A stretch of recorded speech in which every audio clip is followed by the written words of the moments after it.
Hi guys, Buildzoid here, and hopefully you're not yet bored of the memory overclocking stuff because yeah, there's more of it. Because of course there's more of it. Seriously, memory overclocking, like I'd argue you could write a book per platform, and it would still be a very thick book.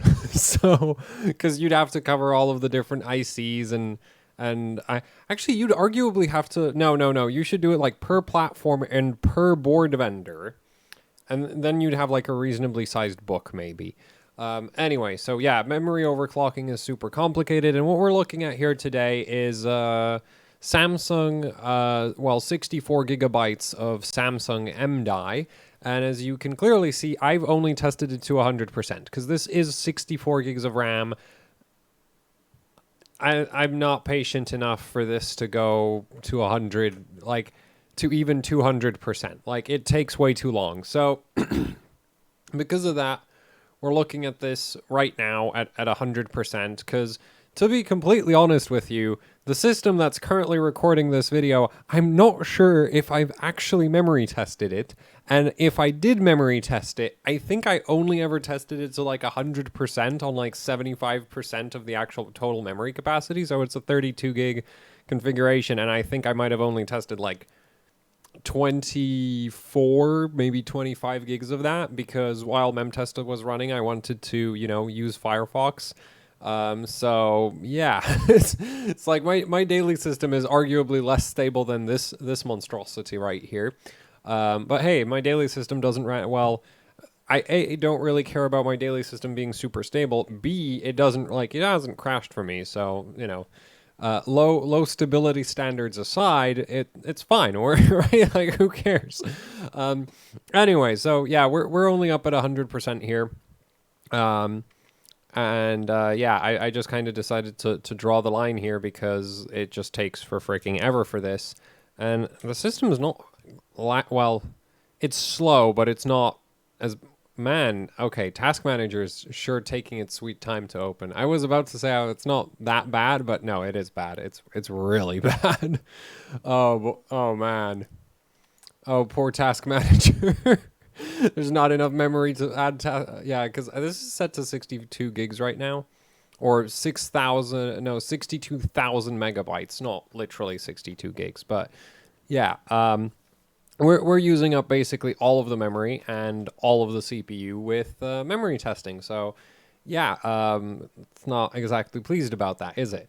So anyway, you might be wondering, so what kind of settings are we running? Well, it's just so somebody suggested that since I've actually separated all the windows out like this, because Windows tab, like, it's actually kind of annoying, but if you do the Windows tab thing with this much mem test, it A, doesn't really fit on one screen, and B, like, you can scroll through it, but it's laggy. So yeah, and also, like, it's not doing it right now, but earlier during the day when I was messing around with this would have like weird graphical glitches. Um, and yeah, I didn't really like having the screen flash at me at random times. You can kind of see how like every so often the whole thing kind of like flickers. So yeah, it'd be doing that, except it'd be like all of the windows flickering and the kind of thing. And it's much worse if you do the Windows tab thing. So yeah, that's why I went and manually arranged all of the windows like this, because that's the best way to monitor for errors. Anyway, so since they're all arranged like this, we may as well use the actual close all windows shortcut, because there we go. Yeah, system's much better now, but we're not going to run IDA just yet. We're going to restart before we run IDA, because the thing is, after a mem test, it tends to screw up the performance. Right, really, like, yeah, so we're going to restart. And the system right now was running 3200 megahertz, CL19. Well, we'll go over the settings later. So, yeah, and we are on the Gigabyte X570i Pro Wi-Fi, so that's the ITX board from Gigabyte. And I decided to use this board for this because, I mean, this is kind of the only board where this setup really makes, well, you could run, 32 gig DIMMs on a 4 DIMM motherboard. There's nothing really stopping you from doing that, but I think the main appeal of 32 gig DIMMs is sticking them into a 2 DIMM motherboard, because, yeah, well, the thing is, I don't do anything that uses that much RAM. Like, the main reason I have 32 gigs in my daily is because of Minecraft mods. Yeah, no, that's actually the legit reason. It's just like heavily modded Minecraft chews up a lot of RAM. And if you're like me and you never close any, and you just, never close a bunch of stuff, you end up in a situation where you need more than 16 gigs of RAM.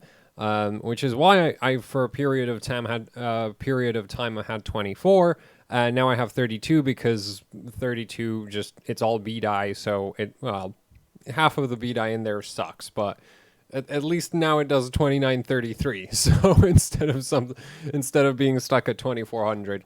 Anyway, yeah, so let's run IDA.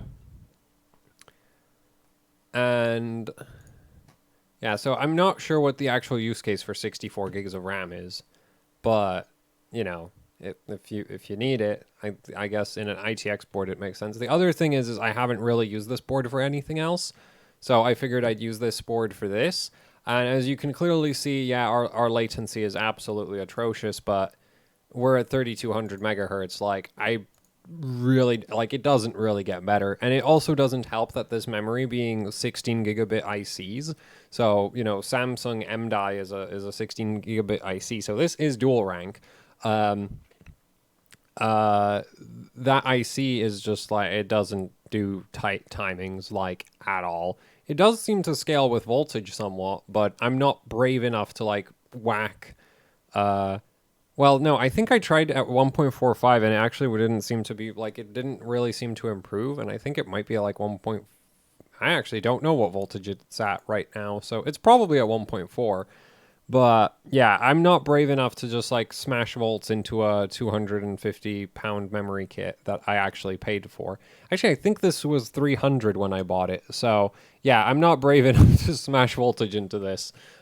Anyway, so we're getting about 50 gigs copy and, 46 gigs read, which is just like, well, it's 3200 megahertz. So, what do you expect? Anyway, and the latency is just like, yeah, 3200 megahertz. So at this point, let's restart and actually take a look at the settings.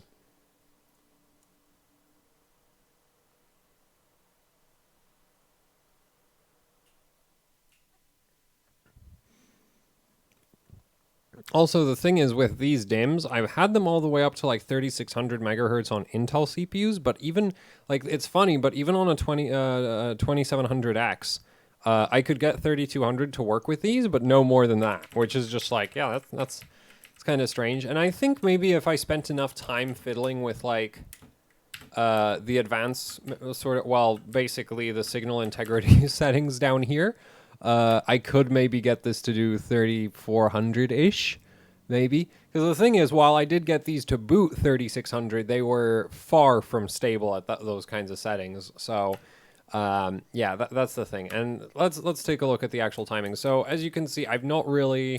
So, the primaries are a bit strange. So, we're at 16, 19, 20, 41. The TRP TRAS combination here is primarily because of the TRC being 61. And I'm still testing some stuff in relation to TRP, TRAS, and TRC, but yeah, for now, like, the thing is, the TRC straight up, like, if you go below 60, it's not going to post, and at 60, it would sometimes spit out errors, so just to, make my life easier, I ran 61. Then we have TWR of 12. It might do 10. I didn't try 10. I just kind of stuck 12 on it, and 12 worked. So I was like, okay, that's good enough for me, because going from 12 to 10, not really a huge difference.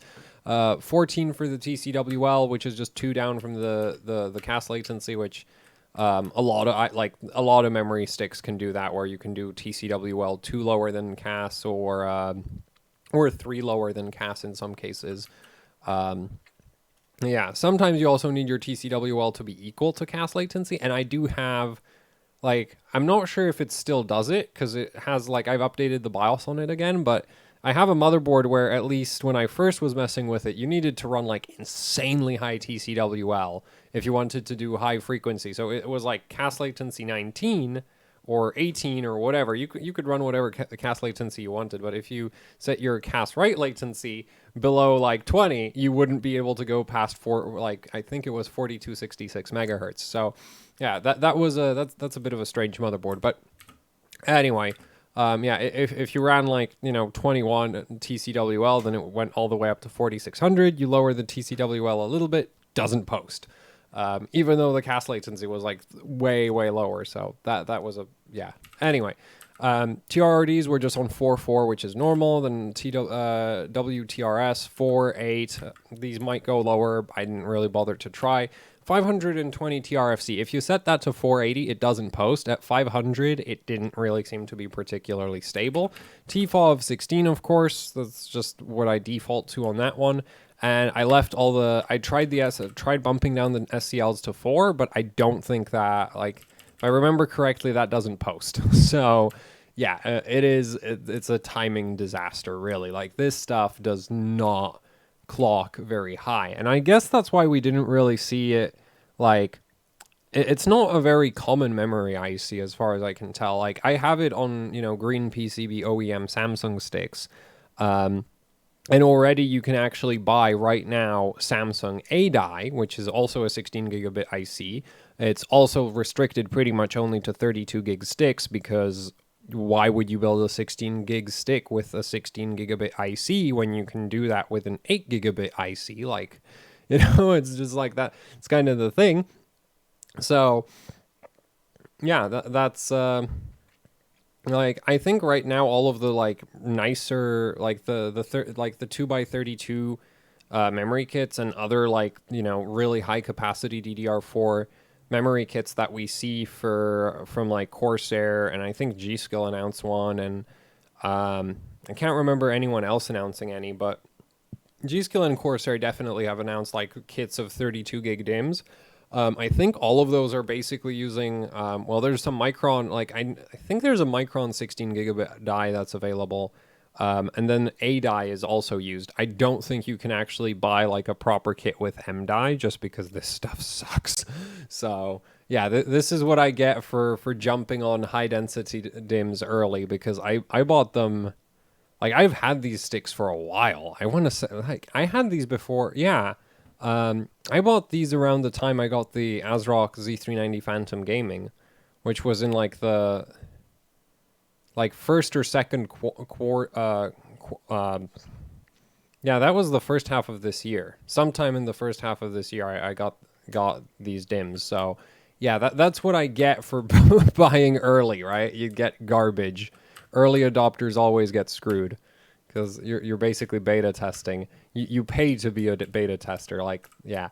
Anyway, so that's kind of the timing situation here. It's a disaster. Yeah, I could maybe try tighten up the TRP a bit. Maybe some of the sub timings would go down, but I have doubts about that. So, yeah, that's the thing. Anyway, there was one other thing that I wanted to show you other than the timings. Oh, and yeah, for the voltage, we're actually at 1.37 volts, which the board boosts that up to like 1.4-ish. And I do believe that voltage reading is actually accurate. So, yeah.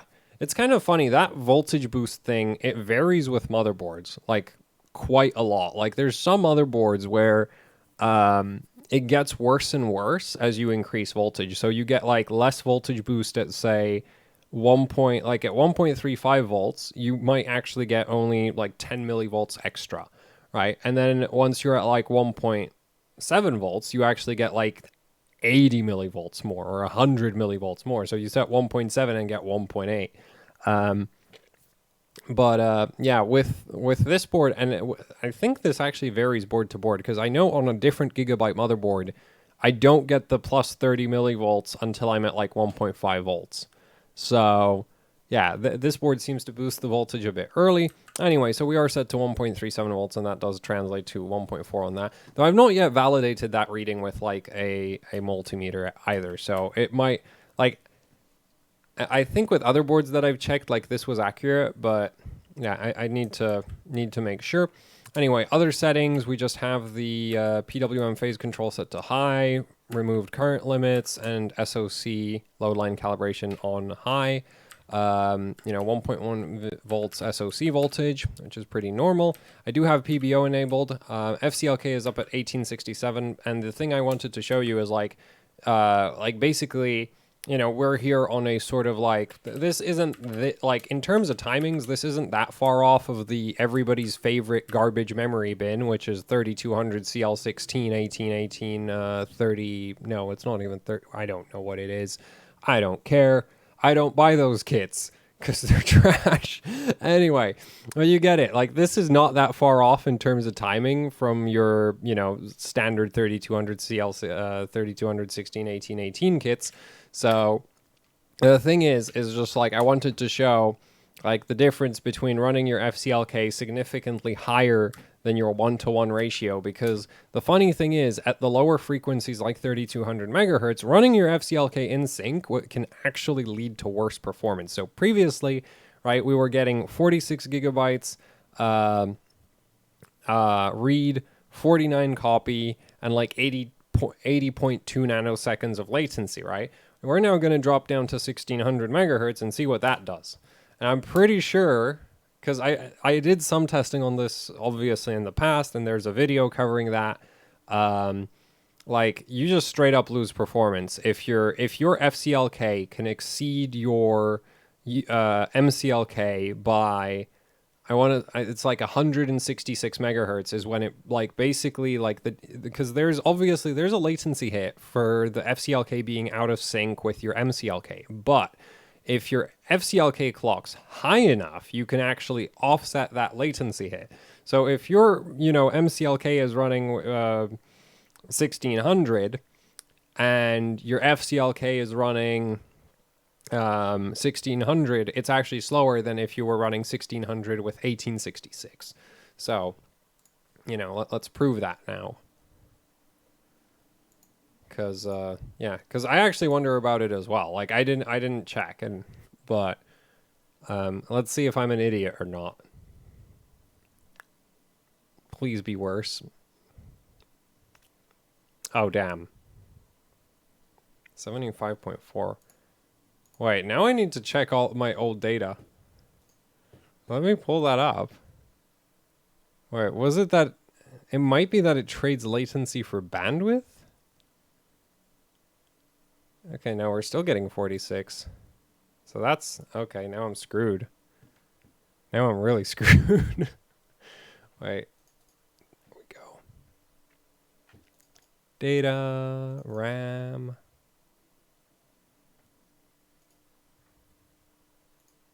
Third gen memory settings, yeah.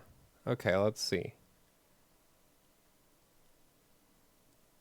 Oh, that is very strange. So yeah, at 3200 with like 12...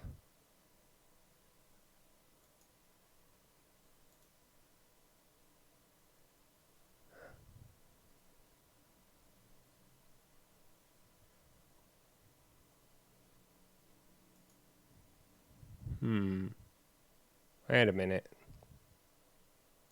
No, there's a 3200 CL16. Oh, yeah. So I have a 3200 CL12 test where it gets 72 nanoseconds, so obviously better than this. But then if you run 3200 CL12 at... Wait. Damn it, this data's terrible. Wait, I need to sort the thing. Oh, no. I'm not reshooting this video. I'm sorry, guys, but I'm not reshooting this video because I'm not waiting for memtest again. I had that memtest crash after it got past 100% once already. I'm not, like, on a different set of settings that were less stable, but yeah, it just locked up and restarted on me without, like, with no warning. So I'm not I'm not interested in waiting another several hours for it to get back up to 100%. Like, that just takes way too damn long. Create a filter. Oh. Well, this will work. Okay, so 3200, 16. Yeah, okay, I did test. So 1600, 1600, 72 nanoseconds. 1600, 1800, also about 72 nanoseconds, but a bunch more copy and a little bit more read. Oh, okay, wait, no, but yeah, okay, we did lose copy, didn't we? Because previously we were getting like 49 gigs worth of copy, and read was We can rerun the test, right? Like, this video isn't that long. It's 19 minutes. By my standards, that's a short video. Oh, boy. The kind of quality you guys get to see. So I guess it actually...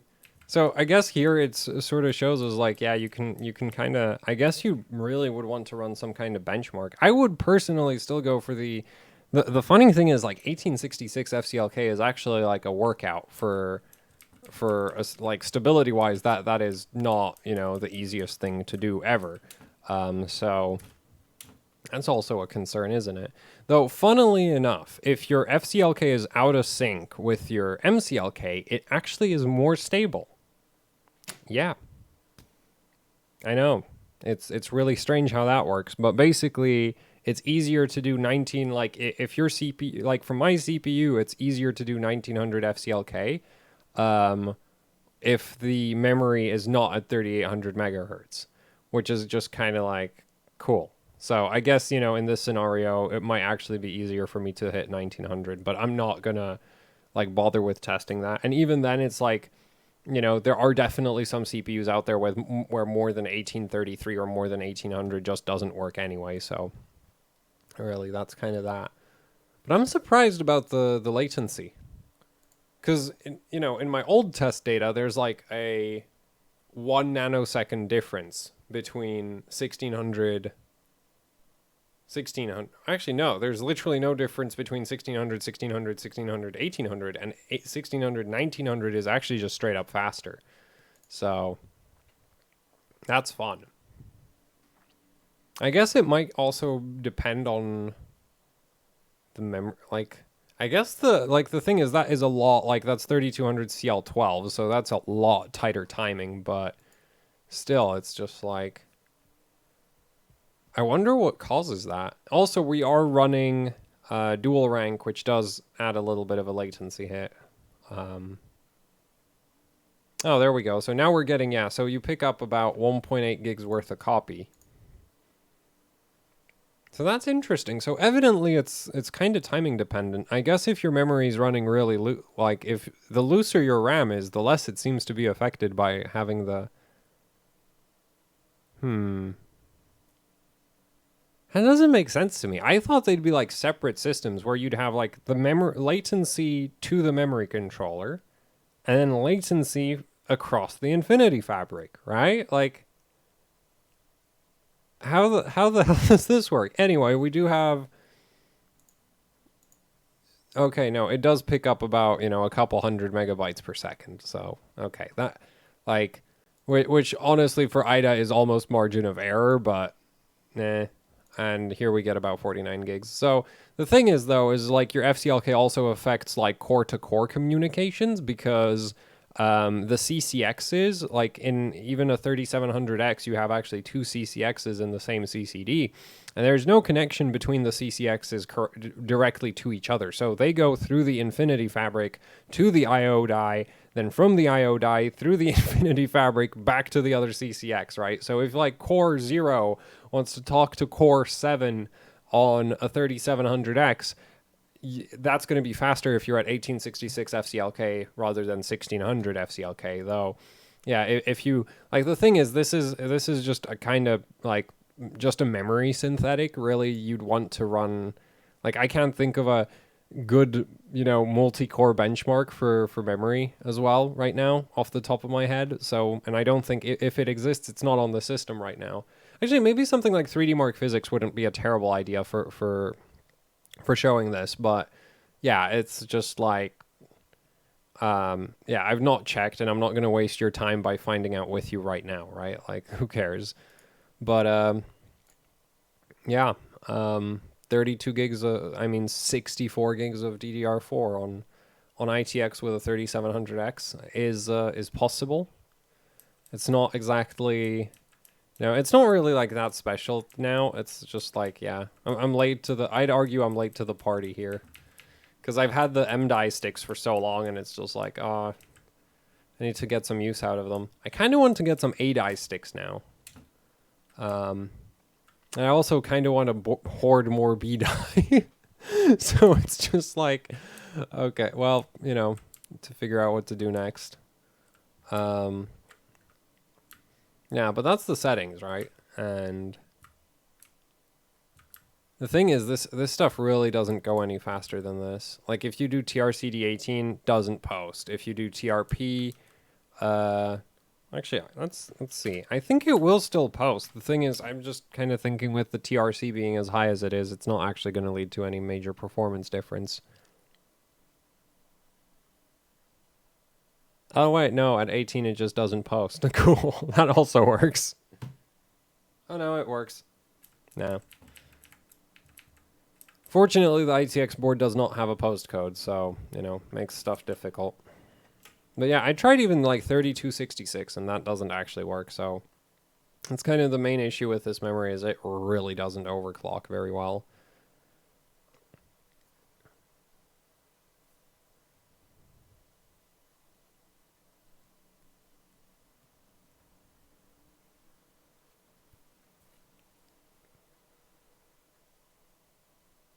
I'm thinking of just checking out IDA latency again.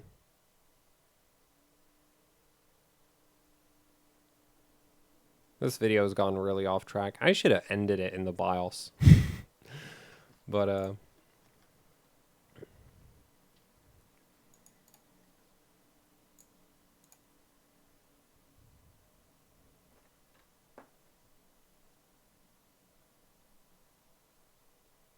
like, I'm just not redoing that mem test. Like, it just takes too long.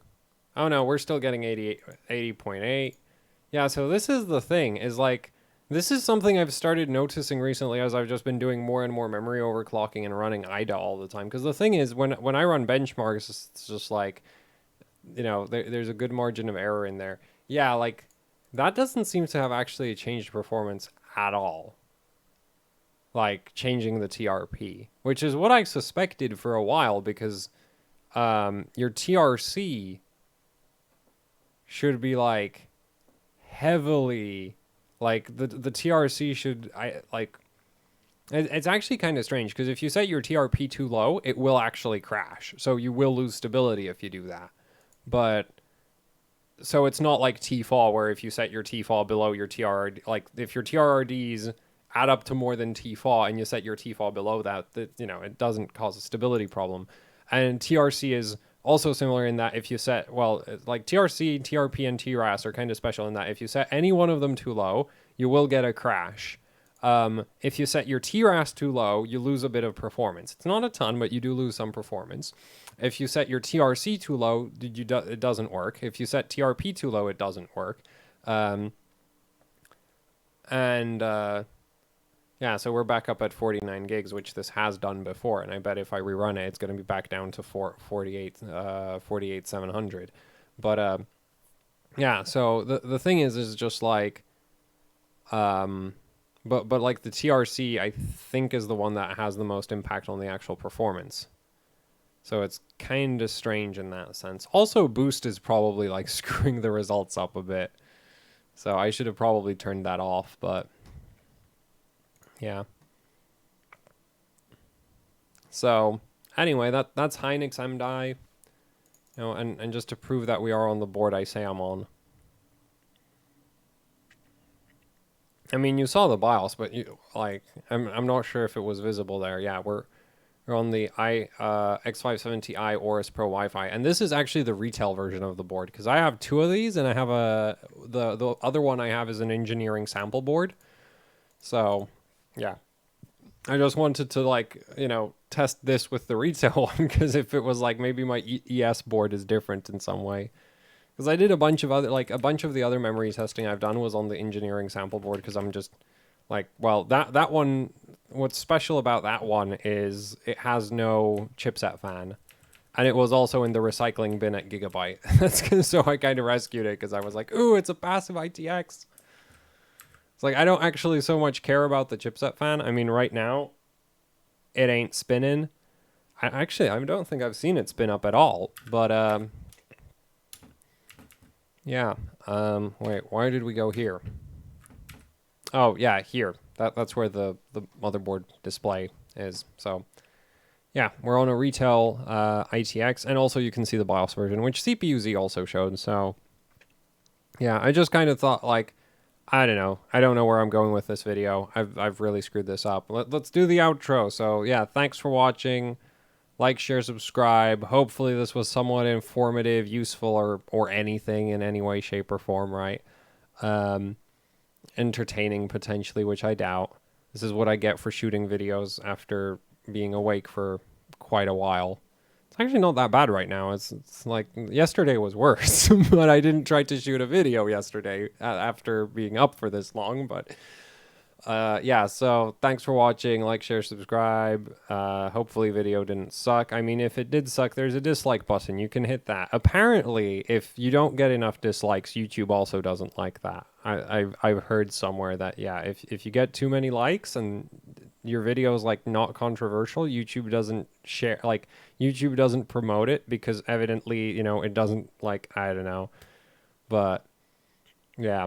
I guess they decide the video is just not very interesting if people don't disagree about it. If everybody universally agrees the video is good, then it's a boring freaking video or something.